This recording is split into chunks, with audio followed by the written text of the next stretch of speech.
अस्सलामुअलैकुम वरहमतुल्लाहि वबरकातुहू। आप देख रहे हैं जीएनएम न्यूज़ यूट्यूब चैनल और आज 6 जनवरी 2025 है और आज दिन है पीर का।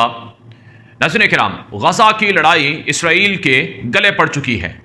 गज़ा की जंग को तकरीबन 557 दिन गुजर चुके हैं और हालात इस वक्त गज़ा के लोगों के लिए बहुत परेशान कुन हैं। आप जानते हैं 457 दिनों में कोई दिन ऐसा नहीं गुजरा जिसमें गज़ा के लोगों को अज़ियतें, मुशक्क़तें, तकलीफ़ें ना उठाना पड़ी हों।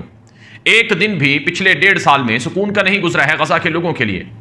रोज़ाना कोई ना कोई हमला इसराइल का हुआ, बमबारी हुई, टैंकों से, तोपों से गोलाबारी हुई और स्नाइपर शूटर्स की कार्रवाइयों में गज़ा के लोग निशाना बने।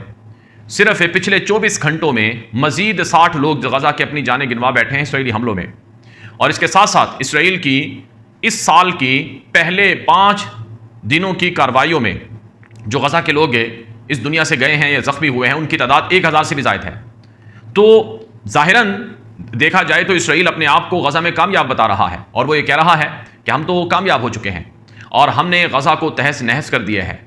लेकिन ये इसराइल की कामयाबी नहीं है, बल्कि ये इसराइल की बड़ी शिकस्त है। ये बात मैं नहीं कह रहा हूँ, ये इसराइल के अपने लोग कह रहे हैं।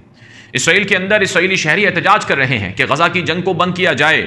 गज़ा में जो कुछ इसराइली फ़ौजें कर रही हैं और इसराइल की हुकूमत करवा रही है, इससे इसराइल जीत नहीं रहा है बल्कि हार रहा है और दुनिया में इसराइल की बदनामी हो रही है। इसराइल पूरी दुनिया में ज़लील और रुस्वा हो रहा है।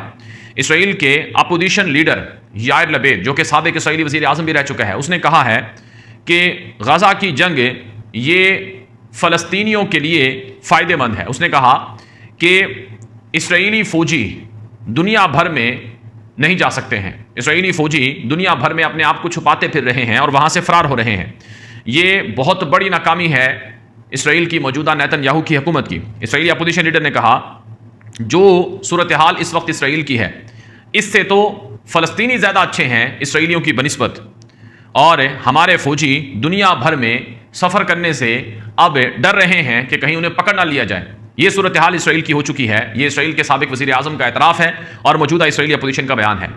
मामला कुछ यूँ हुआ है नाज़रीन इकराम कि आलमी अदालत इंसाफ, जिसे इंटरनेशनल कोर्ट ऑफ जस्टिस कहा जाता है, यानी आईसीजी की तरफ से नेतन्याहू के वारंट गिरफ्तारी जारी किए गए। इसराइल के साबिक़ वज़ीर दिफा योआफ गालंट के वारंट जारी किए गए कि ये जंगी मुजरिम हैं, इन्होंने गज़ा के अंदर जंगी जराइम का इर्तिकाब किया है। गज़ा में लड़ने वाले जो इसराइली फ़ौजी हैं उन पर आलमी अदालत इंसाफ में जंगी जराइम के मुकदमा चल रहे हैं। तो दुनिया के अक्सर और बेशतर ममालिक वो आलमी अदालत इंसाफ के रुकन हैं, यानी उनके फैसलों को वो मानने के पाबंद हैं। चुनाचे पिछले 1.5-2 माह में दुनिया के कम से कम 10 मुल्कों में इसराइली फ़ौजियों के वारंट जारी हुए हैं और उन्हें गिरफ्तार करने की कोशिशें की गई हैं।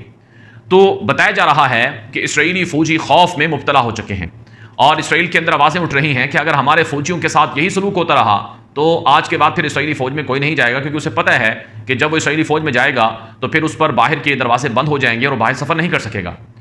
अब जो इसराइली फ़ौजी गज़ा में लड़ने गए, लबनान में लड़ने गए और वो अगर किसी मुल्क का सफ़र करते हैं तो वहाँ उनके खिलाफ आलमी अदालत इंसाफ के कवानीन और फैसलों के मुताबिक वो जो गिरफ्तारी के मराहिल हैं वो शुरू हो जाते हैं। चुनांचे श्रीलंका से इसराइली फ़ौजी भागे और इसी तरह से ब्राज़ील से इसराइली फ़ौजी जान बचाकर भागा, यूनान से इसराइली फ़ौजी जान बचाकर भागा और इसके अलावा साइपर से इसराइली फ़ौजी जान बचाकर भागा, रोमानिया से इसराइली फ़ौजी जान बचाकर भागा और इसके साथ साथ कई लातीनी अमेरिका के ममालिक हैं जहाँ पर इसराइली फ़ौजी नहीं जा सकते हैं कि वहाँ उन्हें गिरफ्तार किया जा सकता है। तो